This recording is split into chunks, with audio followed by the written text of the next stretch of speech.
Let's get started. Story number 1. I never imagined a simple snowstorm camping trip would turn into something I would never forget. It was supposed to be a fun weekend escape, a chance to disconnect from the busy city and enjoy the quiet of the winter wilderness with a few friends. I had gone camping many times before, but um, this one was different. It started with the weather forecast. The meteorologists were calling for a snowstorm, but it wasn't anything we couldn't handle. A few inches of snow, some gusty winds, and a cold night were all that was expected. It sounded like an adventure, honestly. We were a group of 4. Me, my best friend Karen, her boyfriend Mark, and my buddy Sam. We all met in the city and drove to a remote national park up in the mountains. The snow was light at first, a steady flurry as we drove higher, but that only added to the excitement. The trailhead was already covered in a fresh blanket of snow. The trees were heavy with frost, and everything was eerily quiet. We made our way to a secluded camping spot, deep in the woods, far from other campers. It was supposed to be the perfect place for a cozy fire and a night under the stars. By the time we set up our tents and gathered firewood, the snow was starting to fall in earnest. The wind picked up and the temperature plummeted. It was the kind of cold that seeped into your bones. The fire crackled as we huddled around it, wrapped in heavy jackets and scarves. Karen and Mark were sharing one tent, while Sam and I were in another, just a few yards away. We spent hours chatting, laughing, and roasting marshmallows, ignoring the snowstorm raging outside. The world outside our little circle of warmth felt far away, as if we were the only people left in the world. Eventually, though, we all decided to call it a night. We crawled into our tents and zipped them up, grateful for the warmth of our sleeping bags.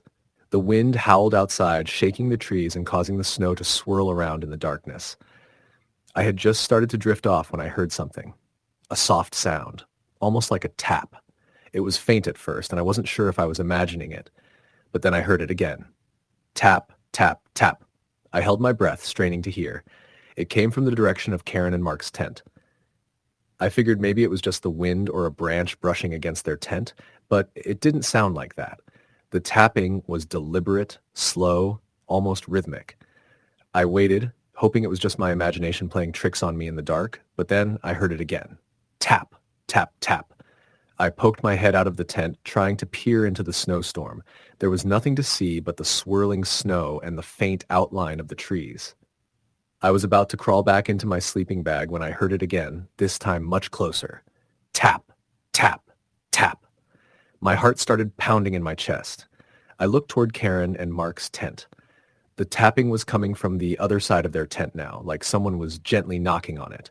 I was too nervous to move, too afraid to make a sound. The wind was strong, but this was different. This wasn't the sound of the storm. It was a distinct tap, tap, coming from something or someone outside. I waited for what felt like an eternity, but the noise stopped as suddenly as it had started. I didn't dare move, just lay there listening, my heart racing. The storm raged outside, but inside my tent there was silence. I finally decided to shake it off, convincing myself it was just the wind.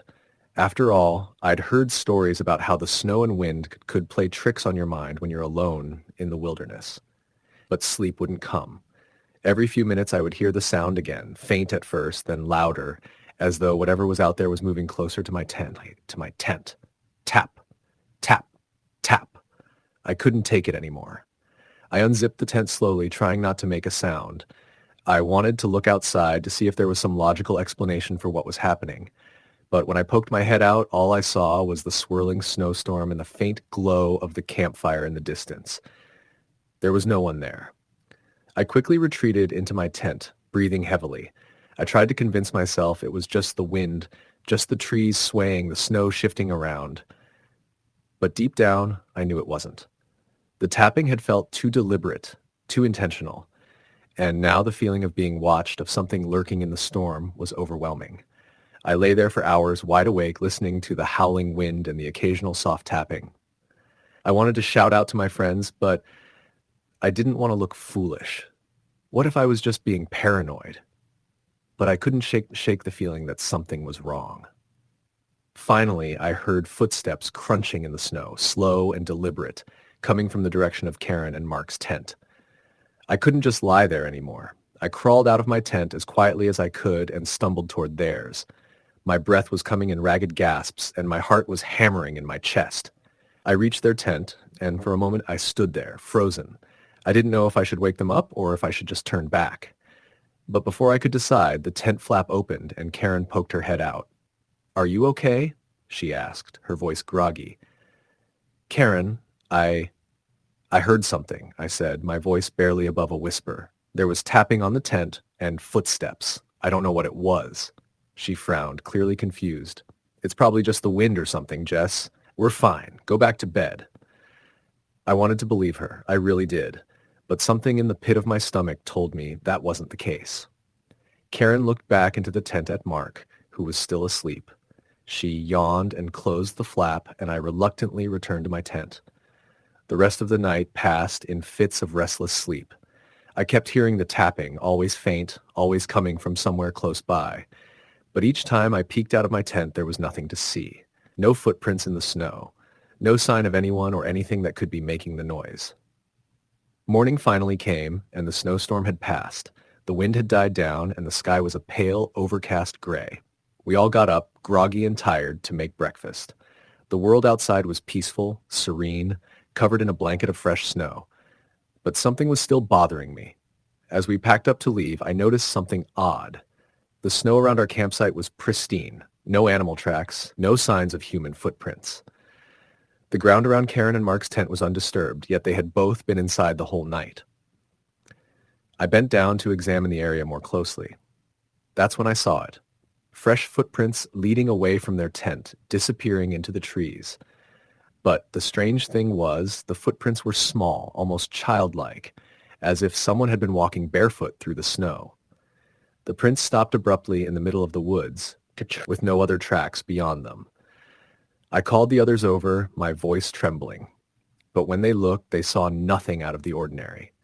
They brushed it off as an odd occurrence. But I knew what I had seen. To this day, I have no explanation for what happened that night.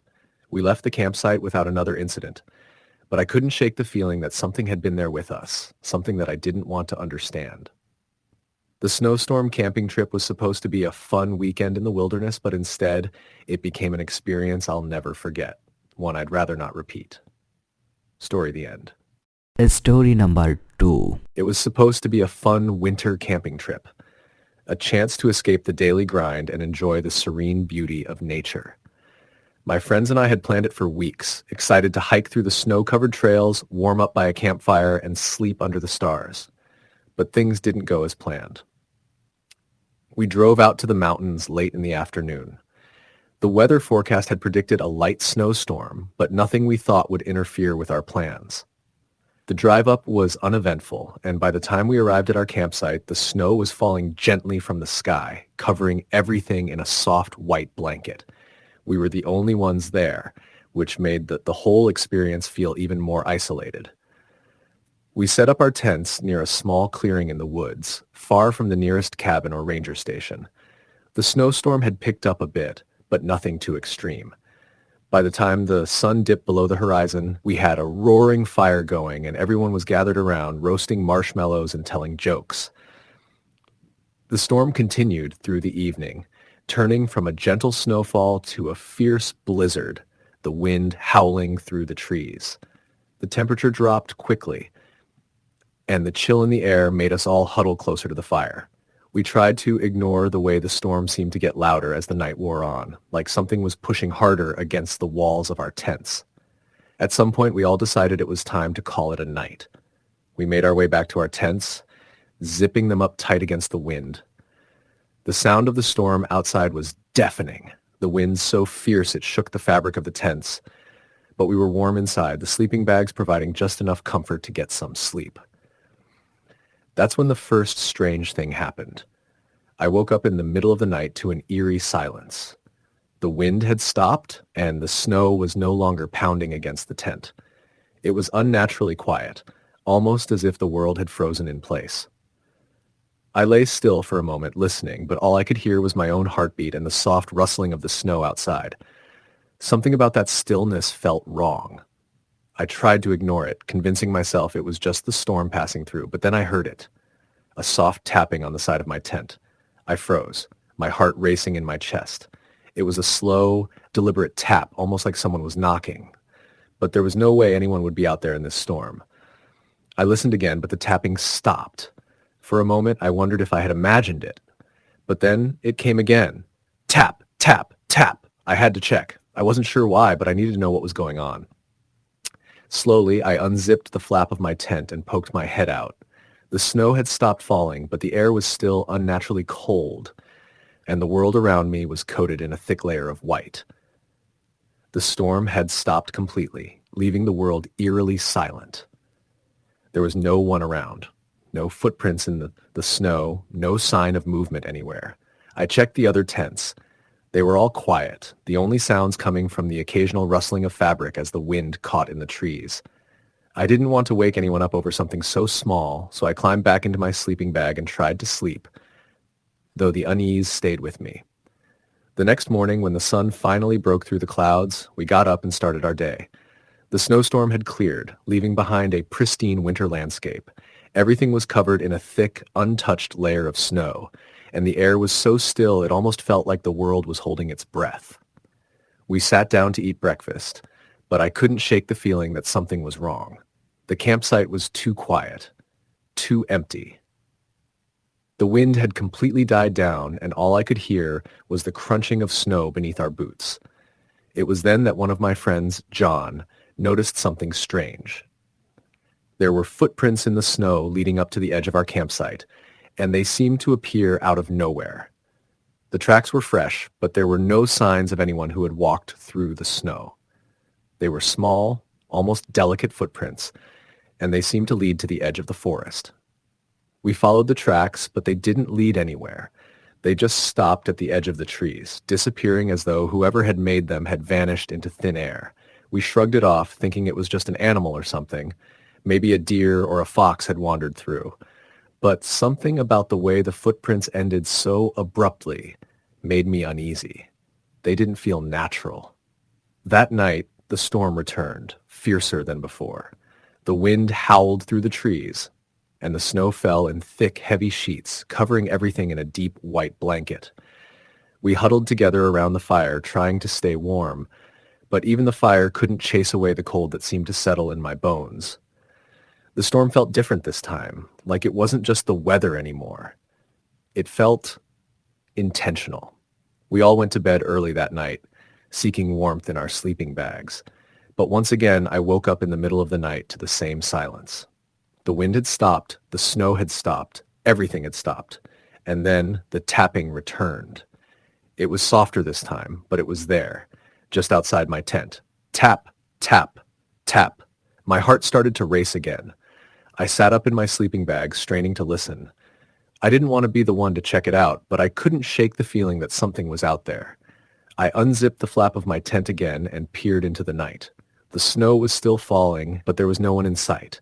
The silence was oppressive, and for a moment I thought I saw a shadow move in the distance, just a flicker at the edge of my vision. But when I blinked, it was gone. I pulled the flap of the tent closed, trying to convince myself it was just the storm playing tricks on me. But the tapping didn't stop. It continued, coming from different spots around the camp, always soft, always persistent. I tried to ignore it, but the feeling of being watched never left me. I barely slept that night. The next morning, we packed up quickly. The snowstorm had passed, but the eerie feeling in the air had not.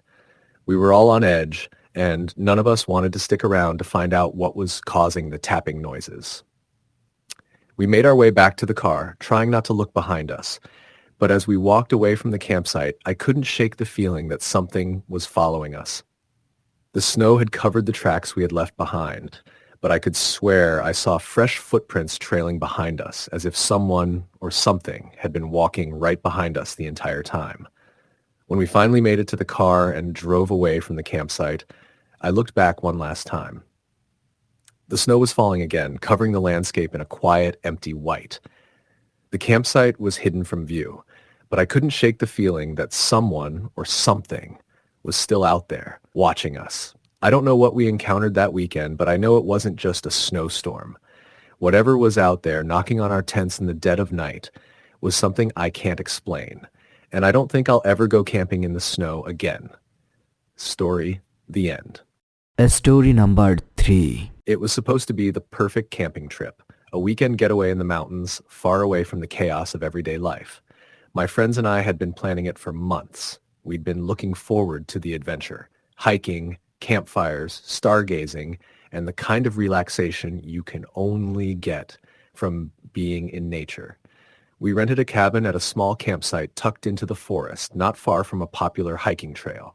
The forecast had predicted snow, but we didn't think much of it. Heck, snow wasn't unusual for this time of year. Besides, we had prepared for it.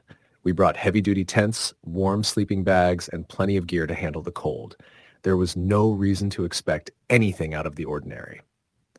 When we arrived at the campsite, the weather seemed fine. The air was crisp, but the skies were clear, and the snow hadn't started yet. We set up camp quickly, and within a few hours, we had a fire going, our tents set up, and dinner cooking over the flames. The warmth of the fire and the company of my friends made me feel safe and content. That night, as we sat around the fire, the temperature began to drop, and the wind picked up. Snowflakes drifted down from the sky, first gently, and then with increasing intensity. By the time we finished eating, the snow was coming down in thick, heavy sheets. We bundled up and retreated into the cabin for the night. The first sign that something was wrong came when we went to bed. The wind outside was howling now, slamming against the cabin's windows. The snow was so thick that we couldn't see more than a few feet outside. I was used to bad weather, but there was something different about this storm. It wasn't just the intensity of the snow, but the way it made everything feel isolated. The world felt like it had disappeared beyond the cabin walls. There was nothing but the storm. As the night wore on, I couldn't sleep. The wind screeched against the cabin and the snow slammed against the roof, almost as if trying to get in. I pulled my blanket tighter around me, trying to ignore the feeling creeping up my spine. It was just a snowstorm, right? Nothing to be afraid of. But something in the back of my mind kept nagging at me. Around 3 a.m., I heard something that made my blood run cold. A knock. It was soft at first, but unmistakable. The sound came from the door to the cabin. I lay still in my bed, straining to hear. My friends were all asleep, their breathing slow and steady, unaware of what I had heard. I listened intently, hoping I had imagined it. But there it was again, a knock. Gentle, yet persistent. I wasn't sure what to do. Maybe it was someone from another cabin seeking shelter from the storm, but why hadn't they come to the main cabin where the fire was? And why didn't they knock at the windows where we could see them? The knock came a third time, louder now, echoing through the stillness of the cabin. I got out of bed, trying not to disturb my friends. I crept toward the door and peeked through the peephole. There was nothing. The snowstorm raged outside, but there was no figure standing at the door. I felt a strange sense of unease settle over me. The knocks had stopped, but the feeling of being watched lingered. I wanted to go back to bed to forget about it all, but something was urging me to check the cabin. Something wasn't right. I slowly walked around the perimeter, making sure all the windows were shut tight, that the door was locked. Everything seemed fine, except for the cold draft I could feel coming from the back of the cabin. It wasn't coming from the windows or door. It was as if the air itself had changed, turning colder, heavier. I tried to dismiss it. The storm had thrown off my nerves, that's all. I went back to bed, pulling the blanket over my head, trying to ignore the sinking feeling in my chest. The next morning, we woke up to a world buried in snow. The storm had intensified during the night, and it was clear we wouldn't be able to leave the cabin anytime soon. The snow piled up to the windows, and the wind still howled outside. We were stuck, but we made the best of it. After all, we were here to have fun, not to worry about what we couldn't control. But as we sat around the fire that morning, telling stories and drinking coffee, something caught my attention. The footprints. Outside the cabin, fresh footprints were visible in the snow, leading up to the door. They were deep, as if someone had walked through the snow recently, but there was no sign of anyone who had come to knock the night before. There had been no one at the door when I had checked in the middle of the night. Did anyone go outside last night? I asked my friends. They all looked at me, puzzled. No one had left the cabin. We'd all been inside, huddled around the fire, trying to stay warm. The footprints didn't make sense. They were too clear, too fresh to have been left in the morning snow. They had appeared during the night, at the height of the storm. I stepped outside, shivering as the cold air hit my face, and followed the tracks. They led away from the cabin, heading toward the woods. As I walked deeper into the snow, I felt a growing sense of dread. It was as if something was drawing me further away from the warmth of the cabin, something that didn't want me to go back. I reached a clearing in the woods where the snow had settled in heavy layers. But when I looked around, I saw nothing. No sign of whoever had made the footprints. I was about to turn back when I noticed something strange on the ground. It was a small, old pendant, half buried in the snow. It looked like it had been there for years. I bent down to pick it up, but as soon as my fingers brushed against it, I felt a sudden chill. The cold seeped into my bones, more intense than the storm could explain. It was then that I heard it. A soft voice carried on the wind, a whisper, faint and barely audible. "Go back, before it's too late." I jumped back, heart racing. I looked around, expecting to see someone, but there was no one. The forest was eerily silent. No birds, no animals, just the sound of the wind whistling through the trees. I didn't wait around. I rushed back to the cabin, my breath coming in sharp gasps. My friends were inside, sitting around the fire, unaware of what had just happened. I shoved the pendant into my pocket and didn't speak a word about what I'd found. The rest of the day passed in a blur. The snowstorm continued, and the wind never stopped. That night, when the storm showed no signs of letting up, we decided to settle in early. We sat by the fire, the crackling warmth a welcome comfort, but the feeling of unease lingered. Around midnight, the knocking returned. 3 soft raps on the door. I didn't get up this time. I didn't even glance toward the door. I could feel it, whatever it was, standing just beyond the threshold. The air was thick, suffocating. My friends didn't seem to notice, but I knew. Whatever had been knocking the night before, whatever had followed me through the snow, was still here, and it wasn't going anywhere. The rest of the night was filled with restless sleep, the knocking continuing intermittently, always just out of reach. By morning, the storm had passed, but none of us spoke of the events of the previous nights. We packed up quickly, eager to leave, and when we finally stepped outside, we found the footprints gone, as if they had never been there at all. I left that cabin with a feeling I'll never shake. Something was there, something old and forgotten, lingering in the snow, waiting for anyone foolish enough to come close. And I'll never know what it wanted, or why it chose to show itself to us that night. But I'll never return to those mountains, and I'll never forget the whispers in the snow. Story. The end. Story number 4. We had been planning this camping trip for months. My friends and I had been itching for an adventure, something that would challenge us, push us out of our comfort zones. When we finally settled on a weekend in the mountains during late January, we were all excited. The forecast predicted snow, but we figured that just added to the charm of it. A snowstorm in the mountains? What could be better? There were 5 of us. Me, my best friend Rachel, her boyfriend Dave, and 2 other guys, Mark and Simon. We rented a small cabin in the middle of a national forest, far from any towns or civilization. It was remote, no cell service, no distractions. We loved the idea of being cut off from the world, surrounded only by trees and snow. When we arrived at the cabin, everything was perfect. The snow was light but consistent, already covering the ground in a pristine white blanket. We unpacked the gear, set up our tents near the cabin, and started a fire. As night fell, the storm picked up in intensity. The wind howled through the trees, and the snow came down in heavy sheets. The fire crackled, sending sparks into the dark sky, and we settled in with warm drinks, joking around and telling stories.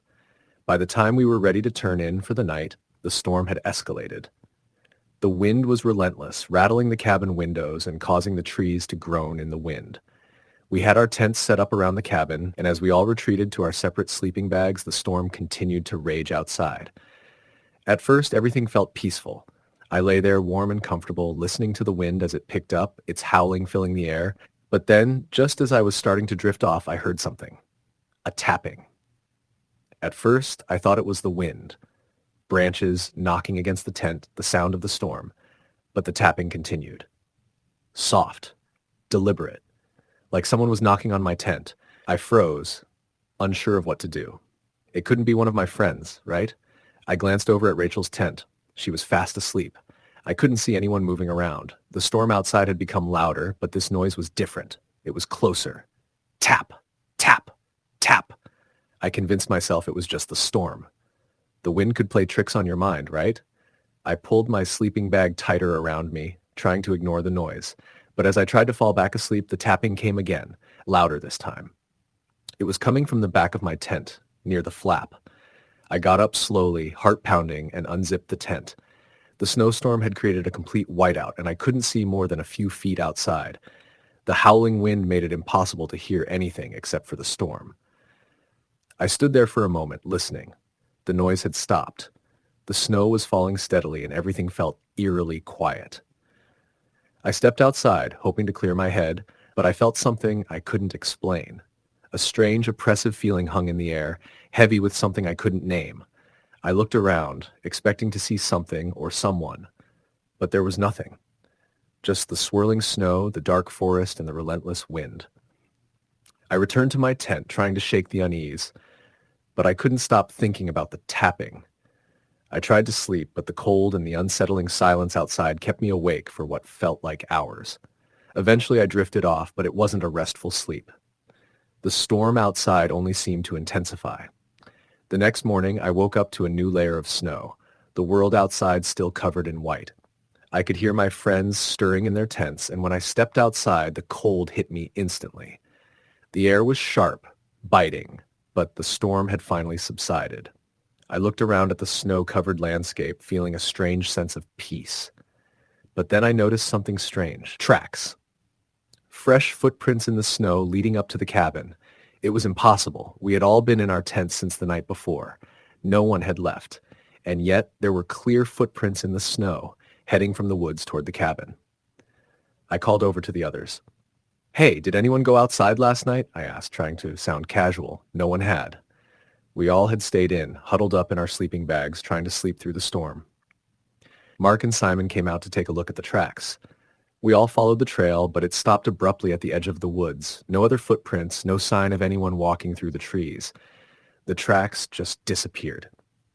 "I don't like this," Dave muttered, looking uneasy. I couldn't blame him. It was a weird feeling.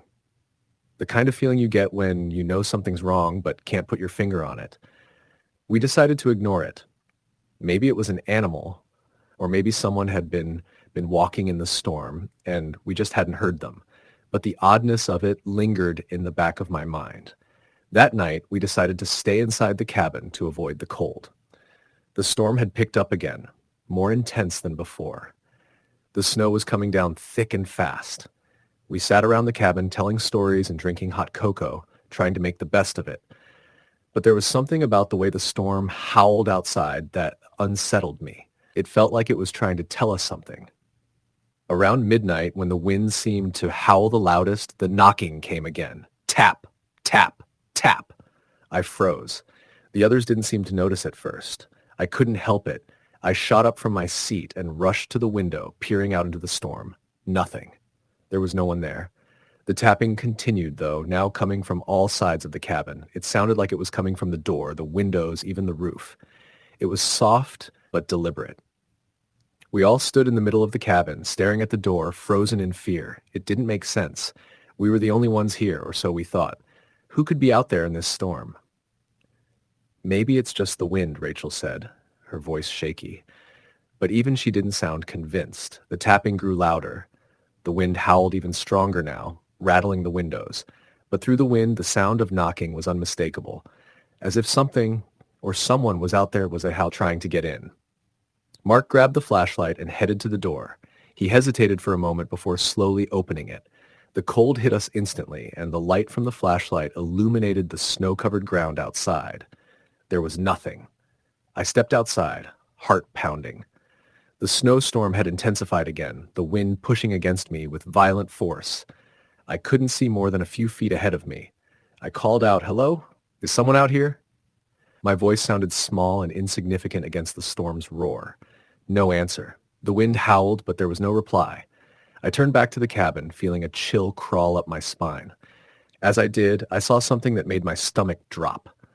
A figure standing just outside the door. Barely visible, shrouded in the snow and wind, it was hard to make out, but I could swear I saw someone standing there, staring at me. I froze, heart racing. "Did you see that?" I whispered to Dave, but when I turned to look again, the figure was gone. We rushed back into the cabin, locking the door behind us. We sat in silence for a long time, listening to the storm rage outside. None of us spoke. We didn't have to. The tapping didn't stop. It continued throughout the night, and by morning, we were all so shaken that we packed up our things and left without a word. We didn't want to stay another minute. We didn't care about the snowstorm or the adventure anymore. We just needed to get away. We never spoke about what happened that night. It was as if the storm had swallowed our words along with the memory of the figure in the snow. But we all knew one thing for sure. We had encountered something out there, something we couldn't explain, and we would never go camping in the mountains again. Story the end. Story number 5. It was the kind of camping trip I dreamed of for years. An escape to the mountains with a group of close friends. We were all outdoor enthusiasts. Nothing too extreme, but we loved a good hike, a night under the stars, and the thrill of being surrounded by nature. This winter camping trip, though, was different. It was my idea, and the excitement was palpable. We were going to camp in the mountains during a snowstorm. I'd read about the tranquility of snow-covered forests, the peacefulness of isolation, and the beauty of a snowy wilderness. What could go wrong? There were 5 of us. Me, my best friend Rachel, her boyfriend Tom, and 2 other friends, Ben and Josh. We drove up to the mountains in my truck, the snow starting to fall lightly as we made our way up the winding road toward the trailhead. The forecast had called for a moderate snowstorm, but nothing too intense. We were all looking forward to the adventure, not concerned about the weather. It felt like we had all the supplies we needed: sturdy tents, a fire starter, sleeping bags rated for below freezing temperatures, and enough food to last us a few days. The trailhead parking lot was empty when we arrived. The snow was falling more steadily now, but the excitement of getting away from it all kept our spirits high. We loaded our backpacks and set off into the wilderness. The snowstorm began to pick up by late afternoon, but we didn't mind. We were bundled up in layers, our boots crunching through the snow, our breath visible in the frigid air. The silence of the forest was almost overwhelming, only broken by the occasional sound of branches creaking in the wind. We hiked for a few hours, enjoying the isolation, until we found a good spot to set up camp near a small clearing. As night fell, the snowstorm intensified. The wind howled through the trees, the temperature dropping quickly. It was the kind of cold that bit at your skin, making your face sting. We set up the tents quickly, working together to get everything squared away. The fire pit we had chosen was sheltered by a cluster of trees, providing a bit of protection from the wind. We huddled around the fire, our faces red from the cold and the heat of the flames. The snowstorm raged outside, the wind whistling through the trees, but inside the circle of warmth from the fire, we were content. We drank hot chocolate and laughed, telling stories about our childhoods and exchanging jokes. But as the hours passed, I began to notice something strange. The storm outside didn't seem to be letting up. It was growing stronger, almost as if it were closing in on us. As the fire started to die down, we retreated to our tents. The wind outside sounded like a freight train, and the snow was falling harder than before. Rachel and Tom were sharing one tent, while Ben, Josh, and I had separate tents nearby. I remember lying in my sleeping bag, listening to the storm howl outside, feeling the cold creeping in despite all the layers I was wearing. But then around 3 a.m., I heard something that made my blood run cold. It started as a soft, faint tapping. I thought it was the wind at first, branches hitting the tent or the tarp snapping against the poles. But then it came again. Tap, tap, tap. I froze, heart pounding in my chest. I could feel the cold sweat on my back. The wind outside was roaring, but this sound was different. It was deliberate, slow. Someone or something was tapping on the side of my tent. I held my breath, waiting. It stopped, but only for a moment. Then it came again, closer this time. Tap, tap. I sat up slowly in my sleeping bag, my mind racing. Who could be out there in the middle of the storm? I thought of my friends. They were all inside their tents, surely asleep. But this wasn't just wind. This was something else. It wasn't a knock, but it sounded like it was coming from right outside my tent. I decided to ignore it, hoping it would stop on its own. But it didn't. The tapping continued, rhythmic and deliberate, tapping against the side of my tent, just out of view. I could feel my pulse in my ears. I had to check. I unzipped the tent flap, slowly, cautiously, and poked my head out. The wind hit me like a slap in the face, stinging my skin, but I didn't care. I was too focused on what I might find. There was nothing, just the swirling snowstorm and the darkness of the night. The forest around me was silent, save for the howling wind. There were no figures in sight, no signs of movement, nothing at all. I stayed outside for a few moments, trying to calm my nerves. I could feel the hairs on the back of my neck stand up. Something about the stillness felt wrong, like we were being watched. I looked around the clearing, then turned back to my tent, but nothing seemed out of place. I climbed back into my tent, zipping it up quickly. My heart was still racing, my mind running through possibilities. Maybe it had been an animal, I told myself. Maybe the snow had shifted in the wind, causing the tapping sound. But I wasn't convinced. I lay awake for hours, staring at the walls of the tent, my thoughts consumed by the strange tapping. The storm didn't let up, and I didn't sleep much that night. And the next morning, when I finally got up, the snow had piled up several feet outside our tents. The landscape looked different, like something out of a dream. The snow was beautiful, untouched by any human presence, save for the tracks we had made when we arrived. The storm had finally passed, and the air was crisp and cold but clear. Still, the odd feeling remained, lingering like a shadow at the back of my mind. We made breakfast together, the fire crackling as we sat in a circle, sharing our experiences from the night before. Everyone seemed exhausted, but no one had heard the tapping except for me. They dismissed it as the storm or the wind, something that had just played tricks on me. I tried to convince myself of that too, but I couldn't shake the feeling that something was wrong. We decided to take a short hike around the area to stretch our legs. But as we walked through the snow, something caught my eye, a set of footprints. But they weren't our footprints. They were fresh, smaller, lighter than the tracks we had made earlier. The prints led away from our camp and into the forest, disappearing into the trees. I called the others over to look, but no one else seemed concerned.